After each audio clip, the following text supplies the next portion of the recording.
All right, good afternoon, everybody. I'm Chris Brown, and I want to welcome everybody to our second of three parent and community forums. We had some technical difficulties at our 1 to 2 p.m. session, and I apologize for that. I was down at Gorham, and they were redoing some of our Zoom things, and it just got messed up, quite frankly. So we were able to start around 1:10, and we went an hour till about 2:10. Was able to go through the presentation that I had and was able to answer a lot of questions, which was great. So what I'm going to do is I'm going to share my screen. So please bear with me while I do that. Okay.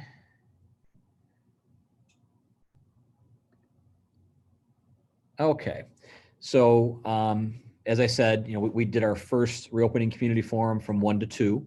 And now here's our 4 p.m. to 5 p.m. slot. Tomorrow we're going to be presenting from 5 p.m. to 6 p.m.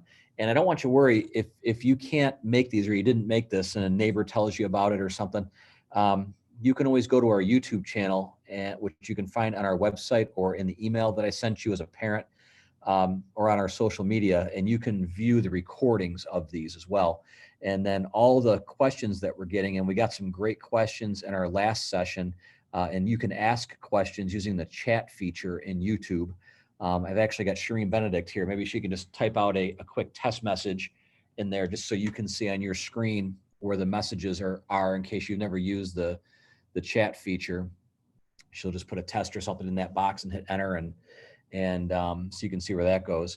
All the questions that we get over the next 2 days, we'll put in our frequently asked questions, and we will add to those frequently asked questions so that you'll have all the questions and answers that have been asked over the past couple of days. And I think that'll be good as we get ready to continue planning for the rest of the school year. So again, I welcome you. Oops. Hold on a second here. Something happened. There we go. So our forum agenda, we're going to talk about safety requirements from busing and also when you're in school. And then we're going to talk about building plans by building. And then I want to spend a lot of time taking your questions. So if you have questions while I'm presenting, go ahead and ask them using the chat feature. And what Shireen will do is she'll kind of turn her screen towards me so I can see the questions while I'm presenting. And I'll mention them out loud and I'll answer them where I think they fit within the presentation. Okay. So without further ado, we'll get going. So transportation, I've got pictures of school buses here, but transportation to school really has there's four different ways to get to school, I guess. One of them is you take the school bus to school. The second way is you drive your child to school and pick them up and take them home.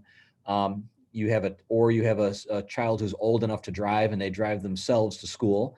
Or I guess the fourth option is you need our transportation either at the beginning of the day or the end of the day. So I'm going to try to talk about all four scenarios here and what it's going to look like and all of that. So we purchased a GPS-based system.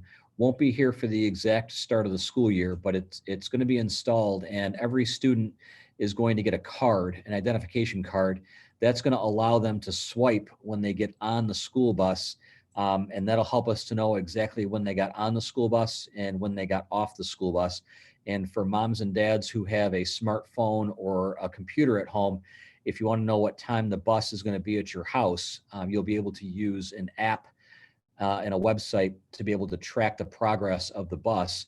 So you have an idea when the bus is close to your house. And I think that'll be helpful, especially in the wintertime, if you have a long driveway or a long way for your child to go to get the bus. So that'll be in after the school year starts. But what we're doing for now, safety requirement wise, is however your child is going to get to school, when they leave the house, if you are allowing them to leave the house, you're saying to us that they're healthy and well and ready for school. And so when our bus drivers see your children coming to the bus, they know that you have said that they are okay. Now we're going to spot check. That's one of our requirements is we're going to be spot checking parents and with checking in with parents, and also we'll spot check some children when they get to school and take their temperatures. But we are under the premise that if you're allowing them to leave the house, they have a temperature that's good and that they're well for school. So one of the things that you will want to do if you don't have one already is purchase a thermometer, because I have a feeling if there's one area that will continue to have more regulations, it'll be with temperature taking, and parents are encouraged and supposed to play a role in that. So if you don't have a thermometer for your child, you may want to get one. I bought one yesterday for myself because our employees are going to be under the exact same thing. We're not going to be coming to work if we're not feeling well. If we're exhibiting a fever, we're not to report to work. So I bought myself a thermometer yesterday, and I'm ready to go also.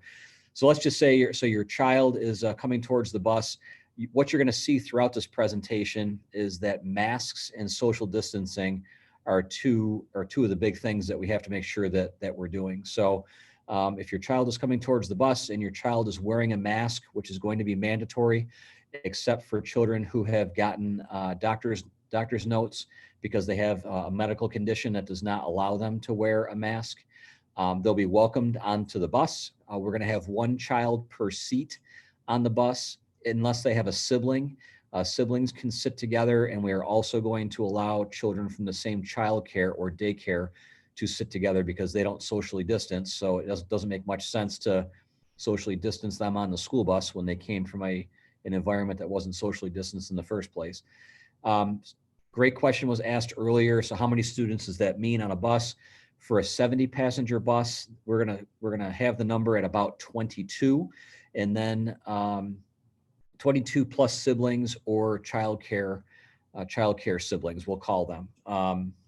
And so then after that, if we have a child who refuses to wear a mask, so if we have a child who comes up to the bus, says, "I'm not wearing a mask, you can't make me wear a mask," what the bus driver is going to do is the bus driver is going to offer the child a mask. The drivers will have masks on hand. And if that child refuses, because we know that a lot of moms and dads have probably already left for work and all that, what we're going to do is we're going to allow the child to get on the bus. We will socially distance them, get them to school, but they're going to go right to an isolation room if they refuse to wear a mask. And we're going to call parents and guardians, have them come and pick the child up. And then that child is going to do their learning virtually until the parents and I can come to a decision point on the child wearing a mask or getting a medical note for them to be excused from wearing a mask. So like I said, we're going to be taking this very seriously. If you're going to be driving your child to school, what will happen is we'll have designated drop-off spots at each building. The principals will have that out to you probably by next week, I would say. And you'll drop your child off. We're not allowing any parents or visitors right now into the buildings unless it's an absolute emergency or you're summoned there by a principal for maybe a parent meeting that couldn't be done virtually or whatever. And so the child will, if it's Valley or Gorham, the child will be met by an adult. The adult will help them get up to the building and get them in and all of that. If the child is getting off the bus at Valley or Gorham, what'll happen is we have staff members at Valley and Gorham. They will be escorting the children off the bus, making sure that they're socially distanced and getting them up to the school and into the classrooms. Middle school and high school will be a little bit different. They're a little bit older. And so if they're coming off the bus or getting out of mom or dad's car, they're going to make their way to the building. For our buses in the circle, we do have something set up for them to get off the bus so that they are apart, and then they'll make their way to the buildings. So if we have a string of buses in the circle, the last bus and first bus are going to unload and then leave, and then so on and so forth until they get to the middle. And then we have our student drivers who come to the school. As long as they're wearing a mask, will enter the school just like the other students would have. So that's how we're handling that. Question came up earlier, if I have a work commitment, can my child ride the bus to school, and can I come and pick them up? Absolutely. And so dismissal will be just the reverse of coming to school. I'll tell you right now, because we don't know the exact number of people that are driving their children, especially Valley and Gorham. We may have traffic issues for a couple of days while we work it out, but we have multiple entrances to each building, and we'll use them accordingly based on how many parents drop off students in the morning. We just need a few days to see what that traffic actually looks like, and then we'll adapt to it and take care of it. So I'm very confident in our bus drivers. I'm very confident in our transportation supervisor. I'll be meeting with the bus drivers tomorrow. We're going to be going over, protocols and all of that, and we're ready to rock and roll. Many of our bus drivers, you may have seen since from March right to now, they delivered our food and supplies and stuff all throughout the summer. So they know what they're doing, and tomorrow we'll get the rest of the pieces in place and go from there. So that's the transportation portion of what we're doing. The next piece is with food service, and our food service group is incredibly strong, just like our custodians and our transportation. They've also been working since March, and then all summer, almost every day. And you could ignore my bald spot there from the summertime. It hasn't gone away, by the way, just getting worse. But we will have food service available. So if a child is coming to school every day, or if they're a Valley Middle School, high school student coming every other day, they'll be the middle school and high school students, when they enter the building, will be able to go to the cafeteria, get their breakfast or lunch, breakfast, and then go off to their classroom or classes. And the same thing will happen for lunch as well. Valley, all the students are coming every day, and the students are going to be staying in their classrooms. So they'll have food delivered to them, and Gorham will have the same thing. So, and then I've been asked some questions. If a child is learning fully remotely, we have a handful of children that are going to be learning fully remotely during this time.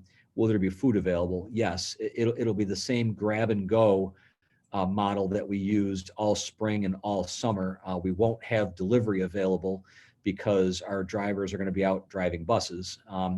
Should we go to a full remote? So should the governor say that schools need to close and everybody has to do their learning online, we'll do exactly what we did in the spring with our food. We'll have the grab and go with delivery. We'll probably do the dinner service and all of that. Many of you have participated in that, and I appreciate it. You know how it worked. It was pretty smooth, and we know how to do that right away.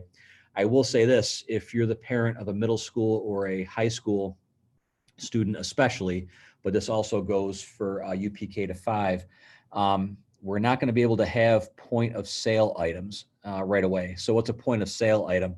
Well, ice cream's a big one.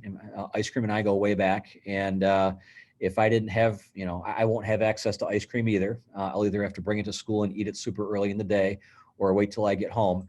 But when my kids were in middle school and high school, I probably would have had to have we're not going to have ice cream for a little while conversation about now in the summer, so they'd be over it by the time school started again in the fall. So I just wanted to give you a heads up on that.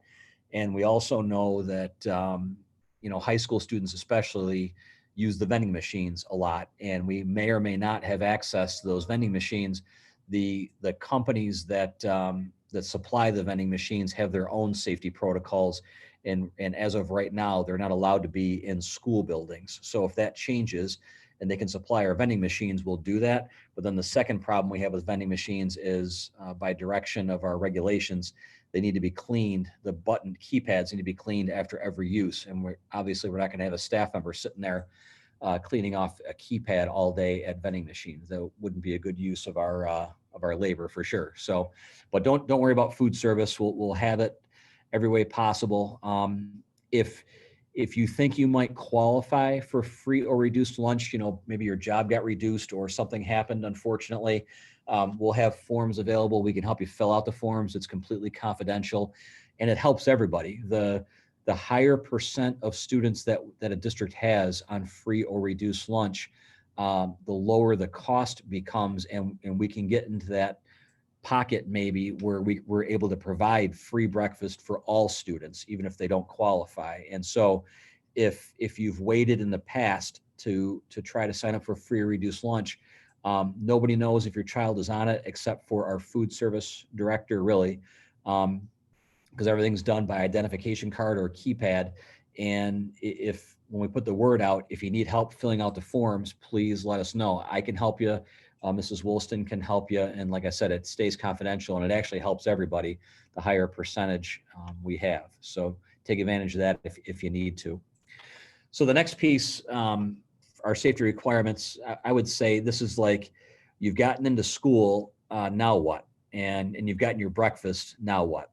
So the first thing is your kids are going to be wearing masks more than they're not going to be wearing masks while at school. And you see our little basketball friend there. Our new masks just came in. The first bunch sold out, I think, in a couple of days, and we were able to get some new ones in, which is great. But make sure you get them, because last time I was supposed to get one for my mom and I didn't, and I was in the doghouse for a while with mom. But luckily, I was able to get one now because they just came in, which is good.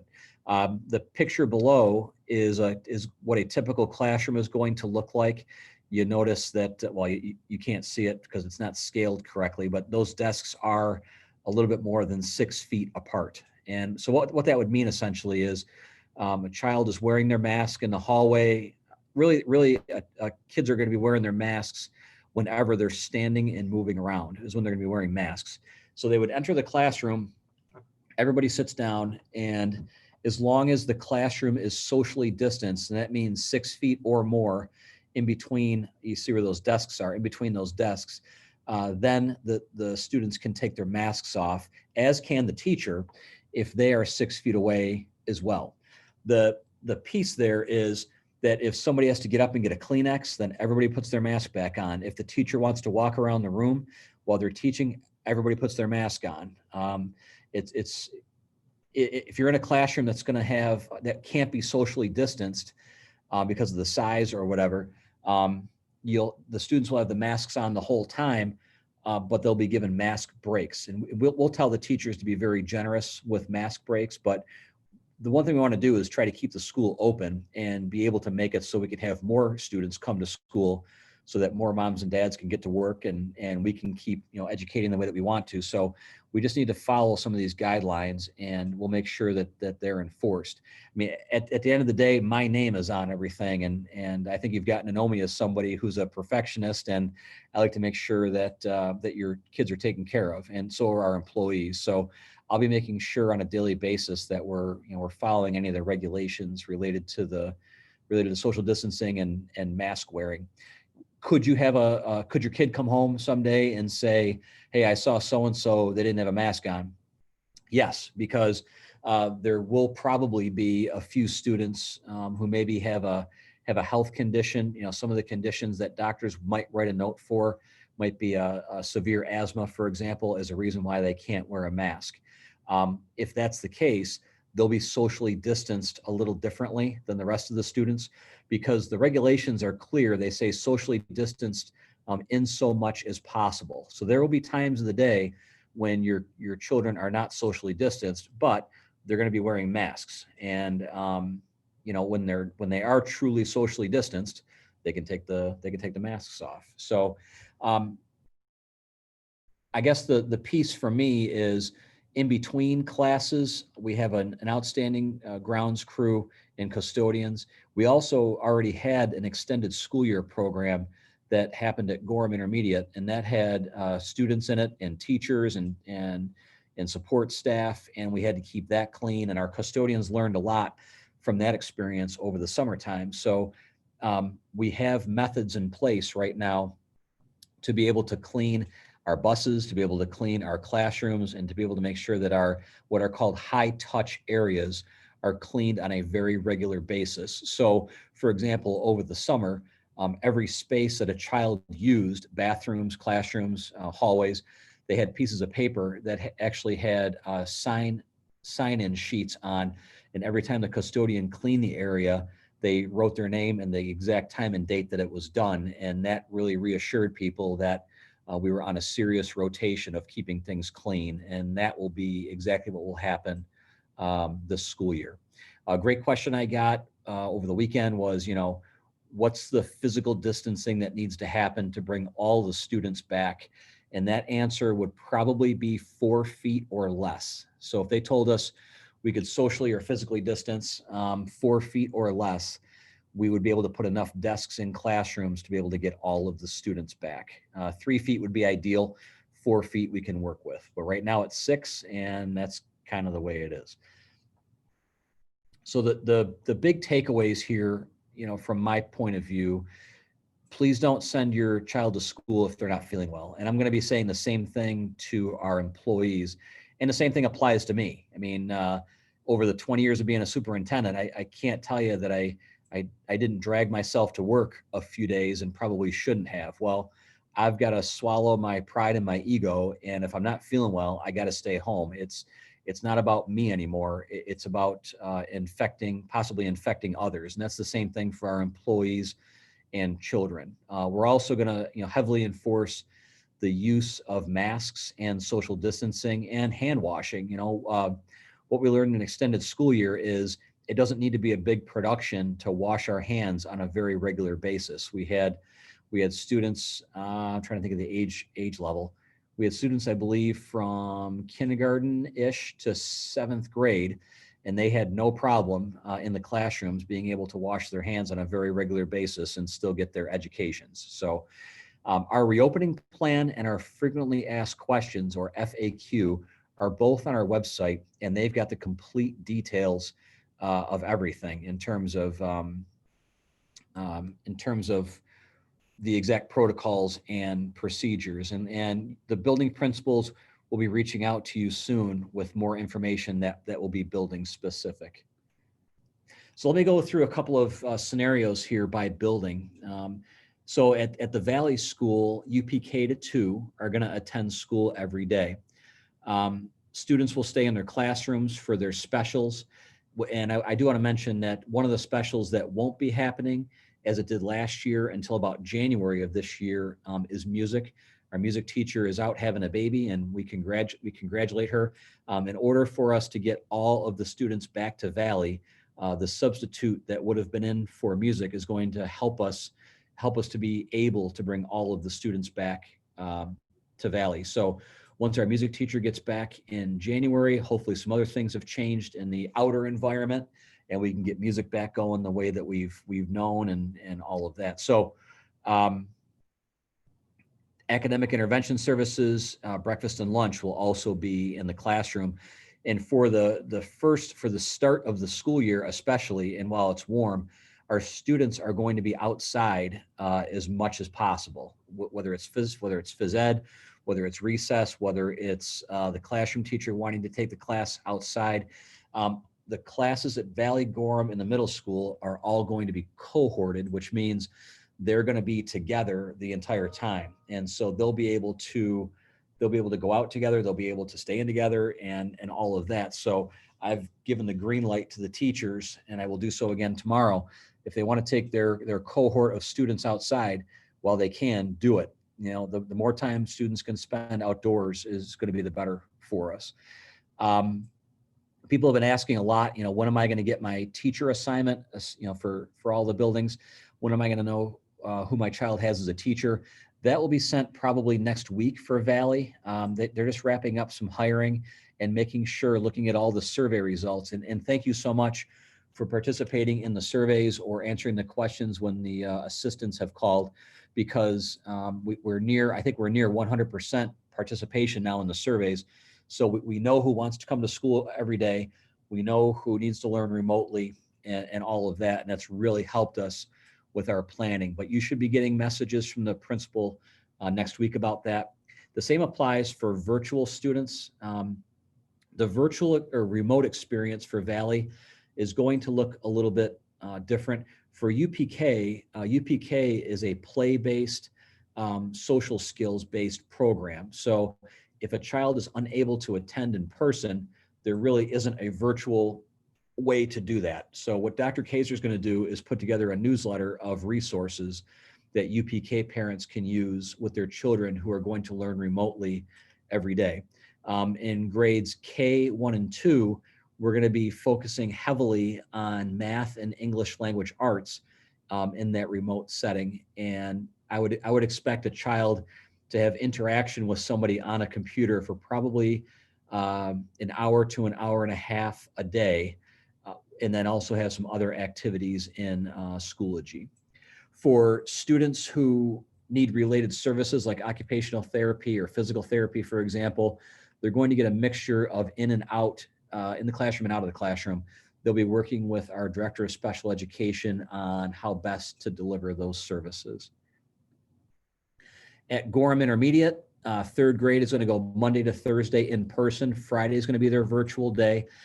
Fourth grade is Monday, Wednesday, Friday in person, and Tuesday, Thursday is their virtual day. And in fifth grade, Tuesday, Thursday, Friday will be in person, and Monday, Wednesday is virtual. Mr. Pasho has been working a lot of hours trying to figure out ways to grab another day of in-person instruction. So I don't want you to think, you may look at the schedule and say, I can't believe this is impacting my work. I can't believe the school would do that. Believe me, we don't want to do that. We were charged with trying to get as many students back to school as we could. This is the best we can do with the staffing and spacing that we have right now. If and when we can make a change and maybe get third graders there every day of the week, or pick up another day for fourth or fifth grade, believe me, we are going to do that. It's something that we're looking at almost every day to try to figure out how we can make it happen. The model for Gorham is the same as Valley in terms of where students are going to be. They're going to be cohorted in their classrooms. Classes will have about 12 students in a class, 12, 13 students in a class, except there will be a couple of larger areas like our library that can accommodate more than that. But by and large, a regular class will be about 12 to 13. Phys ed and recess will be mostly outdoors. The teacher assignments will be sent out shortly as well, probably next week. And that virtual schedule will remain similar to what I said about Valley, but probably 2 hours a day, probably on the computer face-to-face, and then more of the more science, more social studies, and some of the special areas via Schoology for students who are going to be learning 100% remotely to get the school year started. Let me see here. I'm going to have Shireen check and see if there's any questions so far from anybody. Okay, no questions yet, which is fine. The middle school, high school, got some great questions about this. Grades 6 through 12 will be on an every other day schedule.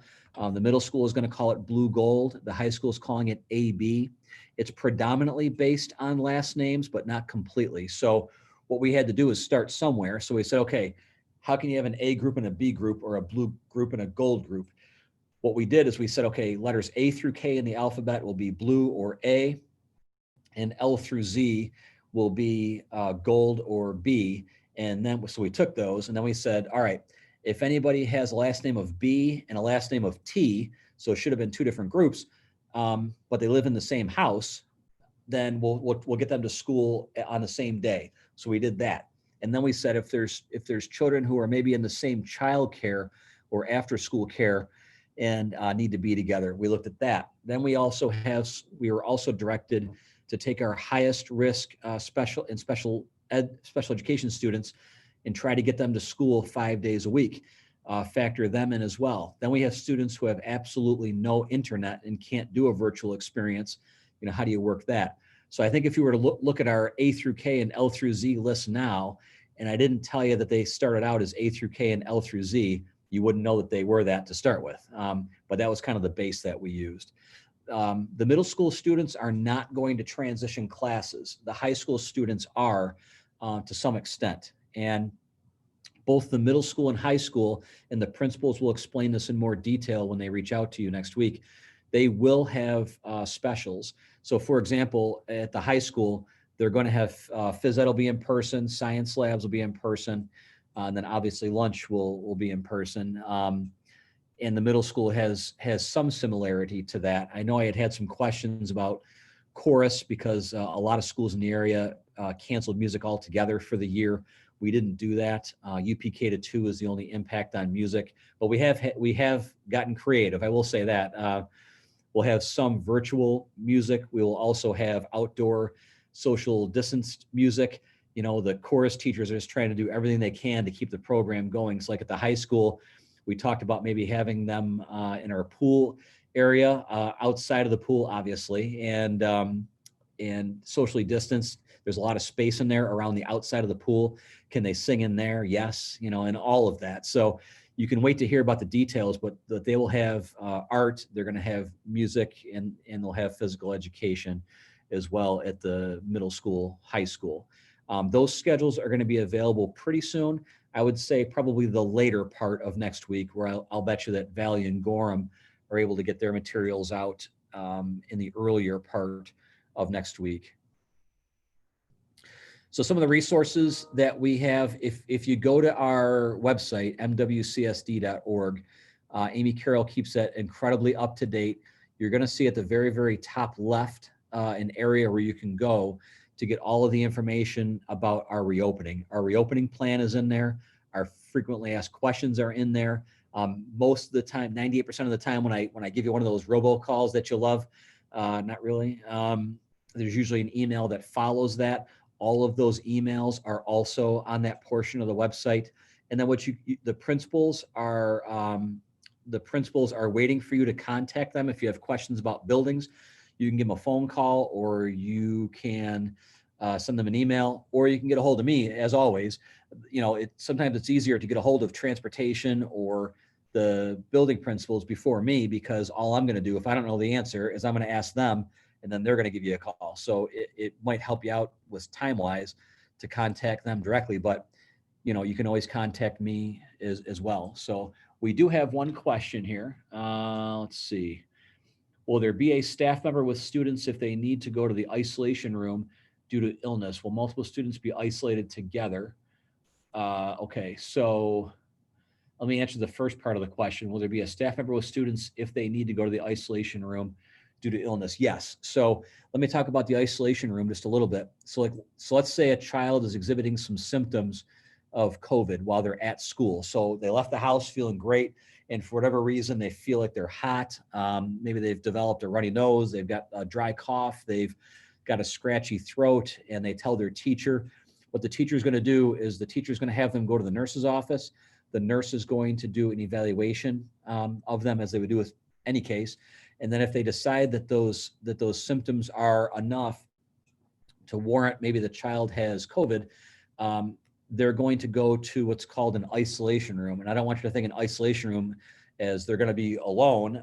Every building has set aside a room, a temporary place that will be staffed to wait for mom or dad to come and get them. And then what'll happen is that adult who is with them will walk them out to their vehicle, and we will not have multiple people. We will not have multiple students in the isolation room. We have some other plans for that in the event that we have more than one student in a building needing an isolation room at the same time. That's an awesome question. Next question is, will there be a 10th period? Will there be clubs and jazz band? So we're going to start the school year without 10th period. And the reason is we want to make sure that we get our bus runs down and get the cleaning done correctly. And then also make sure in the buildings that we're following all of the safety protocols well, and that everything is being done in as safe a manner as possible. Once we're convinced of that, which we're guessing is going to take probably a couple of weeks, then we'll start to introduce 10th period.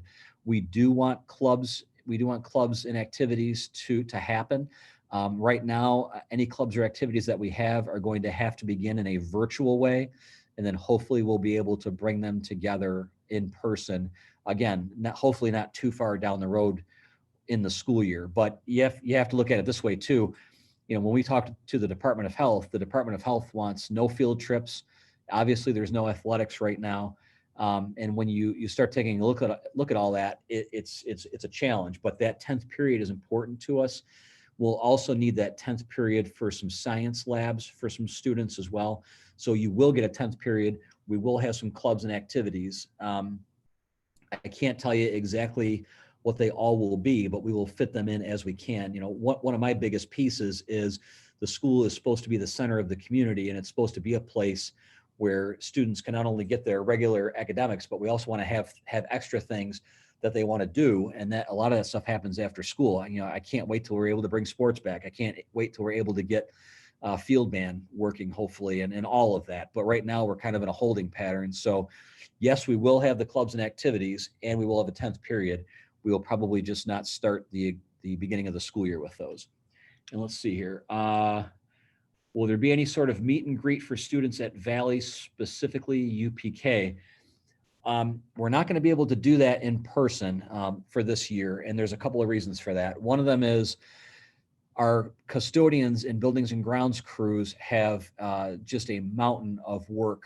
They've been working since March because students weren't here, but the amount of regulations that we have to put in place, and the amount of things we have to do to be able to allow one student back is just gigantic. And we learned that through our extended school year program. So what they're doing right now is they're getting desks all moved around, getting desks stored. They're putting stickers and decals and signage where it has to go. They're doing the deep cleans that have to happen in order to bring students back. So when I met with Dan Blankenberg, our director of facilities, we mentioned the date September 1st. September 1st is probably going to be the first day when we're even going to be able to allow teachers to come back and get their classrooms ready. So what Dr. Kaiser is doing for UPK is she is doing like a virtual welcome. And we're doing the same thing for our buses, because what we find in our younger students is, that bus orientation is pretty beneficial. Well, we're going to do a virtual bus orientation that hopefully you can help us with at home. And then when they come to school, by group, we can bring them out and get them familiar with the bus and all of that on the first couple of days of school. So it's kind of clunky, I know, but it's going to be the best we can do with it. There will be, so like a fifth to sixth grade is another key area. Dr. Cole is putting together a kind of like a virtual orientation for that as well. Ms. Taft in the high school is going to be doing a larger freshman orientation, but that's going to take place outside where it can be distanced and all of that. So I know it's not the most ideal, but as I said in my earlier one, it's, if you consider the pandemic to be the worst, we're trying to make the best of the worst. And there's just a few things that we won't be able to do the way we've kind of always done them. But I guarantee you, we'll make sure that that the students are welcomed and that we make sure that they get acclimated to the school, because it's going to be our staff as well. We held some professional development last week, and even our staff had to get used to wearing a mask for longer periods of time and that kind of thing. So this isn't just a UPK thing. I'm 49. It's going to take me time as well to get back in the swing, as it will a 10th grader or a 5th grader. And anything that we can do, we will. Chromebooks will be at like middle school and high school. We'll be giving those out in MiFi units before the start of school. Valley and Gorham at this moment, and the principals might be able to change that by next week, but at this moment, we'll be handing them out the first day of school, and we'll kind of go from there. We'll do the best thing that we can with that. Let me get our next question. Will buses have bus monitors to ensure students wear masks? We will not have bus monitors on every school bus. We'll have bus monitors on the buses that require them due to the needs of the students. So what'll happen is our bus drivers will know if a child, doesn't wear their mask or gets on the bus with a mask and takes it off. We'll be monitoring that, and like I said, that's going to be a one and done scenario. Mom or dad and I will be having a conversation about how long they're going to be taking their instruction virtually until we can know that their child is going to take the mask piece seriously. It is going to take time. I mean, frankly, it's going to take time for our UPKers, kindergartners, probably first and second graders for us to teach them about the proper way to wear a mask and all of that. So we have to be a little understanding of that. But as they get older and more responsible for themselves and their behavior, we're going to be much more, I guess holding them much more accountable and much more quickly. So that'll unfold as well. Let's see here. Next question is, what are the most important, most helpful things you'd like parents to do to prepare our kids for school this year? That's an awesome question. I think if you can get them used to wearing a mask, I think that would be the number one thing that you could do for us, the number one thing, because we'll have plenty of signage and we have plenty of adults here to help keep them socially distanced if they're not wearing a mask and all of that. We can take care of the social distancing piece. It really is getting them used to wearing a mask. I look at it like this. I was fortunate to have been on 2 podcasts. One is a national one and one is a statewide one. And kind of the question came up, what do you say to parents who are thinking about returning their children to school? And the regulations that schools are under are so stringent, and the cleaning cycles and all of that are so stringent compared to a supermarket, compared to a Walmart, compared to a park. I would say if you've taken your child out of the house anywhere since March, then I would say you should feel comfortable sending your child to school. If you haven't, and you haven't been out of the house since March, then that's probably a kitchen table conversation you have to have, because this would be the first place. And we're going to keep it as safe as possible. I would send my own children to school right now here to this district, because I know exactly what's happening.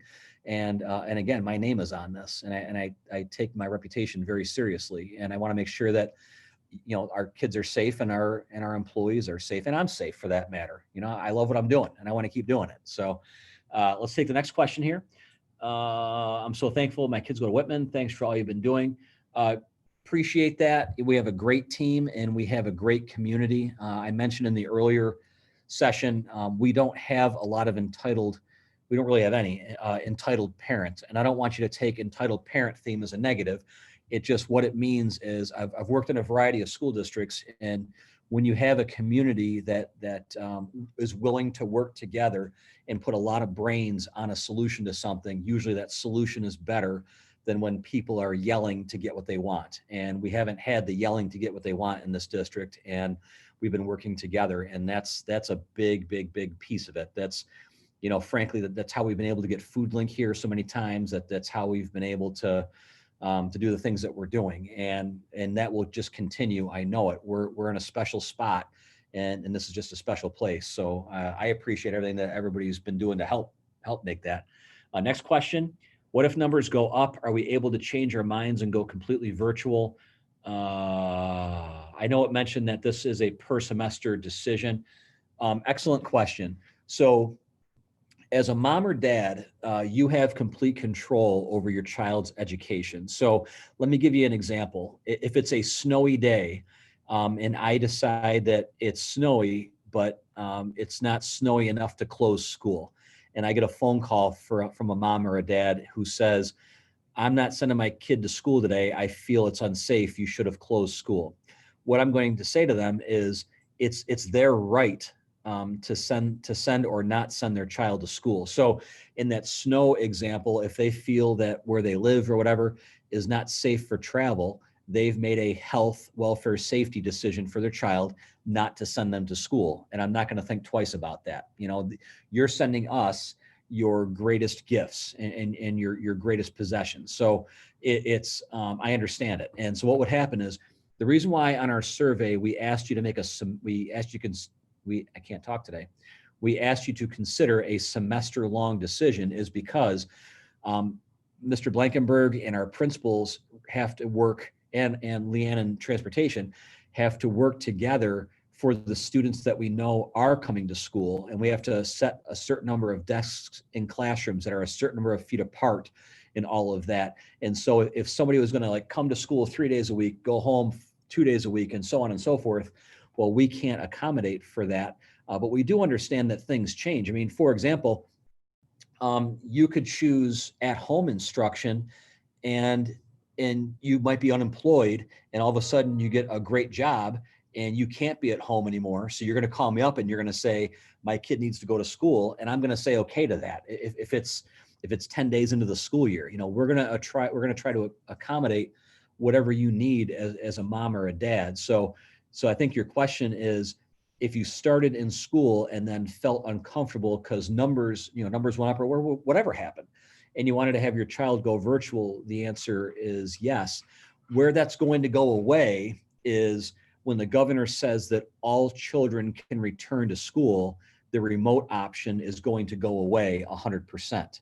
That's when that will end. But until then, we can work. We just have to, we have to have a schedule. We have staffing and all of that. So we ask parents to consider the semester. And if you can't, you can't. And I'm totally respectful of that. Next question is, when will the kids that go to school on the 10th of September? Okay, hang on a second. When will the kids that go to school on the 10th of September, when will they get their Chromebooks? Well, if you're a middle school or high school student, you'll get your Chromebook before the 10th. You're going to get your Chromebook before school starts. The principals will put that out. If you're at Valley or Gorham, you'll just get your Chromebook when you go to school. So if it's the 10th when you go to school, you'll get your Chromebook on that day. Let's see here. High school band runs ACE, chorus, BDF. If a student is enrolled in both, how will that work when our high school students attend in person alternating days? So there have been significant changes to the high school schedule. So I'm just going to give you a couple for examples. Physical education is not running opposite of science labs. So if you're a high school student watching this, you're going to say, what? But we want to make sure that you have the science lab experience and that you have the phys ed experience in person. So Ms. Taft and the counselors broke those out. And music is going to be similar to that. So we have to give our music staff a little more time to kind of work out those details, but they will, okay? There may be pieces of fine arts in general that may be some virtual and some in person, but we're trying to make the in-person, trying to make it as much in person as possible, but don't be surprised. The way it's always been may not be the way it's going to be in the fall for chorus and band in terms of alternating days and all of that. We've had to pull some pieces apart from the master schedule to make it work. So stay tuned for Ms. Taft or Dr. Cole to get that information out. Next one is, thank you so much. This answers my question. Well, you're welcome. And I appreciate everyone is doing. Well, thank you. So our YouTube stream is about 25 seconds behind what I'm actually presenting. So I'm going to hold on just for a couple of seconds here and, finish up this presentation, and then we'll go from there. Another question, when will the students get their schedule? So if you are a Valley student or a Gorham student, you'll probably get your schedule early next week, hopefully. And if you're a middle school or high school, probably later next week. Worst case, the first part of the following week will come from there. Listen, I want to thank you. We've been through a lot together. I've had an opportunity, I think a great opportunity, to meet many of you in a hurry. Usually a new superintendent takes a few years to meet new people in the community, but what COVID has done is it's kind of brought us together and in a much quicker time, whether it's been through our food stuff or Food Link or coming to get supplies or hearing my robocalls or sending emails or whatever it's been. We've had a chance to kind of connect and get to know each other sooner, and that's been awesome. So, we're in this together, whether we like it or not. We didn't want this pandemic. We didn't ask for it, but it's here, and we're going to adapt. We're going to adapt, and we're going to overcome. There's no other option. We will be very smart about how we handle safety. One of the questions that I got in the previous piece was, how many students or staff will it take getting sick to close all the buildings? We don't know the answer to that. Hopefully we don't get any students or staff who get sick. The infection rate for Yates and Ontario counties is under 1%. The governor said to get on his radar screen for any kind of closings should be a 5% 14-day rolling average or an up to 9% 7-day rolling average. Now, does that mean if 20 students get sick in a school building, doesn't even need to be this district, you pick a school district, if 20 kids get sick in a surrounding district or here, might that close the school for a little bit? Sure. I don't know the answer to that. We would work closely with the Department of Health, just as we would with contact tracing and everything else. But, we're going to keep things as clean as possible. We'll keep people socially distanced. The pieces that we're working on with our teachers, as far as the instruction, just trying to find the best ways to instruct, especially on those virtual days. and we will, and we'll make changes. We will adapt. We're going to be meeting on an almost every other day basis, just to see if there's new ideas that come, or if something didn't work, how can we change it? There's no playbook for this, and I think that's okay. I don't feel insecure about that at all. I'd rather be a pioneer working together to create good models than trying to work from some plan about something that happened, decades ago that needs to be totally revamped. It's new territory for us. It's okay. We're going to get through it. I know we will. Let me just make one last check. No, no more questions. So thank you again. And again, this will be available for you to watch, as will the first one, probably by later tonight. YouTube has to do a thing called rendering. Usually it takes a few hours. And then by then you can go back to the YouTube channel and you can watch these again.